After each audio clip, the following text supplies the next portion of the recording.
The Dan Yorke State of Mind program is brought to you in part by Lookout Rhode Island and Takeo Comfort Solutions. Welcome into my State of Mind. I am Dan Yorke. Tonight we regroup on small business. You know, there have been a couple of fronts that we need to battle the coronavirus on, and certainly we are inundated with conversations about schools and its tie to the economy. Very, very important. Of course, I continue to suggest that unless we get a better plan for building HVAC system remediation, we are going to have a slow slog getting these kids back into the schools. Sometimes when we get really focused on one thing, we forget the other. And the small business challenges out there are very, very significant.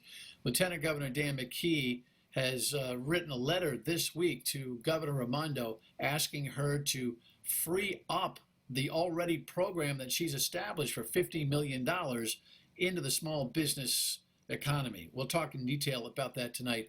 Here's a picture of the Lieutenant Governor with the town manager in Warren in front of yet another business that has a storefront that says for rent. And so we bring on our Lieutenant Governor, who has not been unfamiliar with this program on radio and on television, because the small business conversation is one that both he and frankly I are still in a full court press about. Lieutenant Governor, thank you for joining me again. Appreciate it. Well, thanks for the invite, Dan.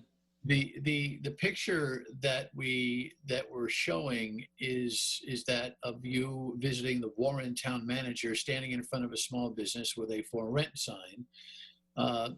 In the midst of all that is going on out there, it is certainly not going to be viewed by this audience or anybody else as traumatic. But it is the death of 1,000 cuts that I think is the trauma that I'm not sure everybody is checked in on. Talk to me before we get into that specific photo and that specific concern. Talk to me about what you have been doing in general, still out there pounding pavement, getting the pulse of what small business is dealing with. We're taking the governor up on her Take It Outside tour, and we're implementing our own 39 tour again, which you're familiar with. I mean, we go to every community, small business, when we visit every community in the state. So we're doing that again, Dan. And what we're doing is partnering in with municipal leaders, along with if there is a local chamber or a local business association. And then we're going to see multiple businesses during the visit, 2, 3, 4 hours of actually visiting with the small businesses. So we've already been in 5 or 6 communities, including East Greenwich, North Kingstown. We were in Barrington. We were in Lincoln this week. We were in Warren yesterday. We'll be in Smithfield next week, along with, we'll be in East Providence very shortly. And we're encouraging anybody that's listening to this that would like us to accelerate our tour into their community. Just let us know. But what we're hearing is dramatic. Before we get into what you're hearing, a lot of folks still are puzzled about the role of Lieutenant Governor, why you're taking on this kind of exercise. It has long been a statutory lightweight elected position and an entrepreneurial flexibility, whatever interest or expertise a person who becomes elected for lieutenant governor brings to the table has been kind of the flavor of that lieutenant gubernatorial administration. The disconnect between the lieutenant governor's office and the governor's office is profound in this state. We've chronicled that before. We can touch base on it again, but tell me what your formal role is, if any, in seeking out the pulse of small business. There's actually an advisory council, right, that the lieutenant governor is charged with running. Yeah, by statute, there's a small business advisory committee that the lieutenant governor chairs. I've chaired that now for the last almost 6 years now, and we've taken that very serious. That's why we've been involved with the small business community for years, and that's why it's a very easy ratcheting up that's going on right now, because the small business community knows that I have been in every community visiting small businesses, advocating for policy, advocating for national grid rates to be proper, to be, to responding to small businesses on when they need telephone poles and different types of services, or whether it has to do with the breweries, which we were able to work on getting rid of the keg tax for our brewery. So the list is long, Dan. So I've taken it very serious statutorily. I just got off a call as a sidebar because of the work that our office we just received a large federal grant for Alzheimer's research in the state of Rhode Island. And I just got off a call because I co-chair that Alzheimer's committee that I put together 4 or 5 years ago. So there's many things that are statutorily that this office has in its wheelhouse. Yes, education is one of my really passions. That would be one of those add-on strategies that you would use the influence of your office on. But specifically, long-term health care, small business, veterans issues are all in the wheelhouse, along with emergency management. Those are roles that every lieutenant governor should be very thoroughly involved in, and we have as well. Okay, so I do want to get your take on the school opening and the distance learning and all of that coming up a little bit later on in the program. But now that we've established what your role is, and in our next segment, we will talk about what you have formally asked the governor to do with the grants via a formal letter. But tell me what you've experienced out there on the street recently, specifically even in the East Bay yesterday. Yeah, so there's no question that our small businesses are being impacted very negatively by the health crisis we have. It's brought on an economic crisis in the small business community in particular, and we're hearing that whether I'm in a restaurant, we're at a shoe repair shop in East Greenwich the other day. I actually was able to buy a nice sweatshirt from the Gov shop in Warren yesterday, which has got the state of Rhode Island on it, and talking to the business community there. They are struggling. We talked to one artist that teaches young kids how to, art and on art programs. Her business is down 75%, Dan, and yet she doesn't qualify. She's got rent on a storefront. She's got supplies. She's got overhead. She's got electric bills, utility bills, and yet there's a business because she's a sole proprietor that doesn't qualify for any of the relief that's out there for small businesses. And there's thousands of businesses like that, Dan. So we're seeing a cry for help, but at the same time, you and I both know that there's a persistence that is in the character of these entrepreneurs where they keep their head up. They're not complaining. But when you start talking to them about the challenges that they're facing, they've never faced a challenge like this in their lives. And that's why we need to really double down on the communities. Warren actually did something yesterday. This is what about the research that we're doing right now.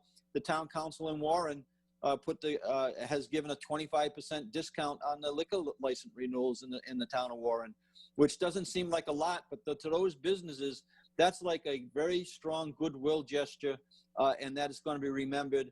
And then as the one restaurant that we visited in Warren yesterday said that anything helps right now.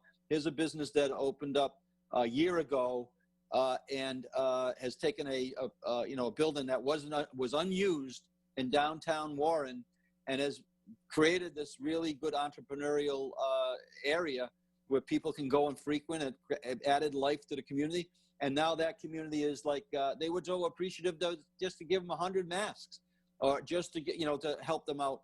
But even that liquor license discount, the owner there said that helps. That's very important to us to hear that people care about us. All right. When we come back, we will review a formal communication from the Lieutenant Governor's office to the Governor's office regarding this grant program, which has been, well, it's been quite the roller coaster ride. We'll be right back on My State of Mind with Lieutenant Governor Dan McKee. Please stay with us.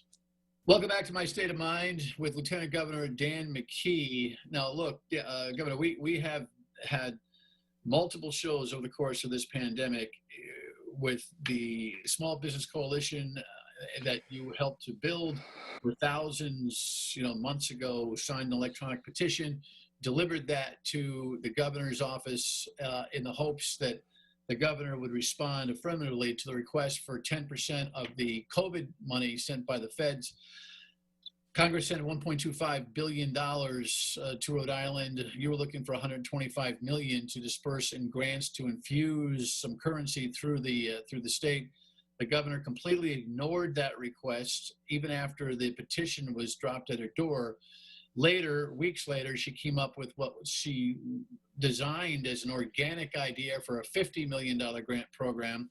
And since we have learned that the grant program that she has established is kind of like a funnel, it's getting through the eye of the needle. Jim Hummel at the Providence Journal and the Hummel Report last tested the governor with questions regarding the idea that only at that point, less than $10 million had been distributed because there were so many businesses that didn't qualify. The governor responded by saying, well, the demand seems to be off. The demand is off. Well, the spigot is limited. Explain. Yeah, it's very it's very limited. The process of the application is very cumbersome.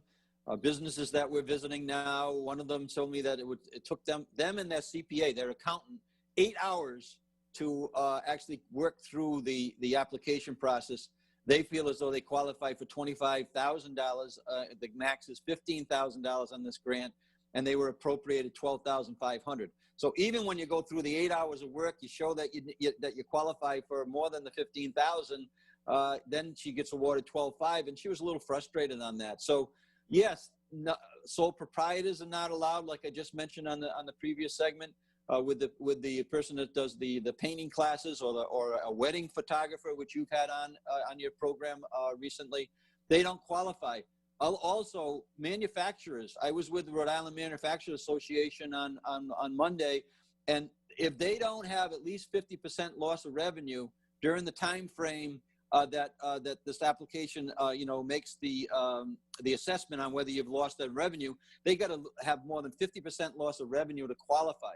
So when you talk about who qualifies and who doesn't qualify, and then the cumbersome nature of the application, businesses that I'm visiting, I just said one of the businesses in North Kingstown opened up the application, Dan, took a look at it and shut it down. Shut it down. He had no interest in doing that. He said and repeated over and over again, this was repeated I went to over 30 businesses in the last week, that the PPP, the SBA loans, the federal loans were an easier application than our restore funding for our grants. That's gotta stop. We gotta, in order to get the money out, you gotta simplify the application. And then of course in our letter you'll see that I continually say, as managers have told me, that they can manage the allocation of these grants inside of their communities, and distribute the money out to the communities based on that population. Let the local management team, push out the funds and pay them we're paying a national service right now to manage this account. Why not leave that money in the state, give it to the municipalities to manage it, and the money will go a lot faster. Okay, well that part is kind of your restructure argument, but you've written a letter, and again, folks, you're watching this program on Thursday night. We recorded this on Wednesday in the mid-morning prior to the governor's weekly briefing. There's some scuttle out there that the governor may actually be thinking about releasing the restrictions and freeing up entrepreneurs, sole proprietors to apply for this money. We'll see if that actually happened. If it did, that's good. But that's one of the things that you're asking for. You're asking for a wider net to be cast in the small business community. There are three things you're asking for: to simplify the application process, to expand the qualification guidelines to include a wider variety of small businesses, and to ensure an equitable allocation of grant funds by community.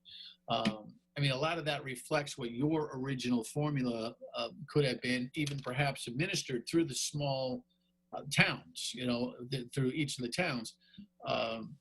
Response yet at all from this letter? Are you hopeful that the governor will take your notes on this? We know that they'll take a look at it. That's how we've been instructed to give information to the governor's office, is communicating through their staff. So we'll do that. I'm sure that it's going to be noted. I know that Commerce would like to get more money out. There's certainly been in discussions with me, and Stephen Pryor has been on our calls, our public calls, expressing that they would like to get the money out quicker. Well, this is how you do it. This is what we outline. And I will say this. The governor's got a lot on her plate, and with the education things, with the health thing, but this is just as much a priority as anything that we're dealing with in the state of Rhode Island right now. So we're going to keep on, being very persistent, very professional, but we're not going to let up, and neither is the small business or coalition that, as you referenced before, that we were able to put together with several small businesses. They are in need. We have funds to help them out, Dan, and we should be doing everything we can to get those dollars out the door. We're focusing more on the 50 million right now than the full 10%, which would be 125 million. We're focused on, all right, we've appropriated the 50 million.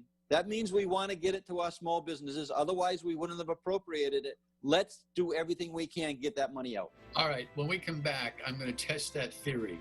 I'm not so sure the intent is as the Lieutenant Governor has prescribed. We'll be right back on our final segment of My State of Mind. Stay with us. Welcome back with Lieutenant Governor Dan McKee. In our last segment, the Lieutenant Governor, in good faith, suggested that Commerce, and Stephen Pryor is the Secretary of Commerce, referenced in the last segment, is trying to get this $50 million the governor allocated for small business relief out the door. I'm not so sure, to be honest with you, Dan. I mean, she has been holding hundreds of millions of dollars from the COVID relief fund. Her philosophy has been that she's trying to hold it for rainy day to fix the budget later in the fall if there isn't more money coming from Congress to help state governments.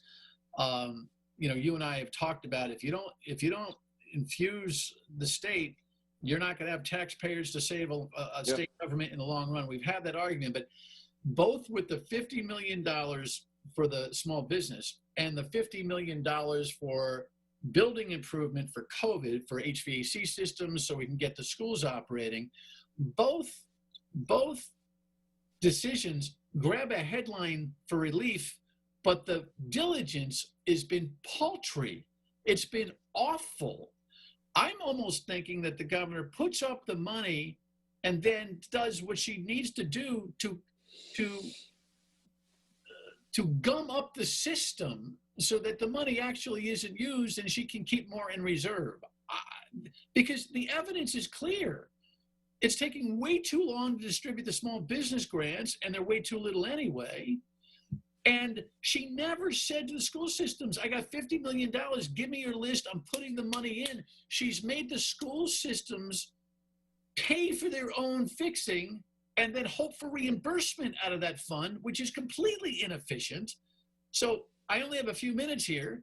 Do you believe in good faith this this governor really actually wants to put even that measly money that she has from the federal government into this community on both the business and school fronts? Well, she's given the impression that, like you said, the headline said that's her intent, and that's why I'm going to be really pushing for this $50 million to go out to these small businesses, Dan, in a way that it hasn't gone out. So, like you say, the reality right now doesn't look that good in terms of the actually following through on that intention to get this help to the small businesses. There's $50 million there. Let's open up the spigot, as you said earlier, and get the money out. So all we can do is take a look at there's $50 million to go to small businesses. If that money doesn't go out, Dan, if that money does not quickly go out, if we do not revise the criteria and the mechanisms to get that money out, then you're right and I'm wrong. Well, I don't want to be right. Is that a song? I don't want to be right. No, we don't want to be right. Be right, but all the evidence is clear. All right, so on the small business front, you're doing the right thing, I think, and the small businesses out there that need 10, 15 grand to get through whatever period they need to get through, fine. I still think some of your former musings about, $1 billion program with yes. guaranteed lending, with with the state guarantee on a finance program to really liquidate this economy would be a wonderful idea. Any traction on that at all? Only with some of the banks that I've talked to privately. So I know it's a good, it will happen if somebody wants to really push it from the governor's office. And maybe that, that's something that, needs to happen, not today, because this is a problem that they're going to live with for the next couple of years, Dan. So that's a program that I think that really needs to get out the door in the first quarter of next year. And hopefully we're going to do everything we can to make that happen. But right now, even the 125 million asked by the coalition in my office, we're focusing on the 50 million. Let's show that there really was, strong interest, and that that the governor and Commerce really want to get that $50 million out. That $50 million can be out within the next 30 days if we implement just a portion of what I'm asking them to do. Well, look, we only have a minute here. We said at the beginning of this that the impact of COVID, even though the curve has been lowered and the virus is at a low ebb right now, that the residual impacts to business would be long-standing. And I think we're only in the beginning of that. 30 seconds, thought? Absolutely, just in the beginning of that. Anecdotally, another business that our office visited last night, they were saying they had an empty shop. It was a restaurant, and they turned to one of the people, Tony Silver, in my office, and said, does the governor and the state realize that we're ready to have a tsunami in terms of loss of businesses right now in the state of Rhode Island? That they're talking about it, Dan, and the efforts that we're providing allows at least a ray of hope, right? That they're going to get attention and they're going to get help. All right. Keep up the work. We'll check in on what the governor's response to your letter and request for small business grants to be more freely dispersed will be. Appreciate it, Lieutenant Governor Dan McKee. Final word when we come back on My State of Mind. Stay with us. Again, it's one thing to put up funds, $50 million for small business, $50 million for school improvement, but if you make it so hard to get access, what's the point? Listen, we got to get smart about this. Just because the governor says she's allocated the money doesn't mean the money's being used. And the money needs to be used. You have a great evening. We'll talk to you on the radio at 3 until 6 on WPRO. Good night.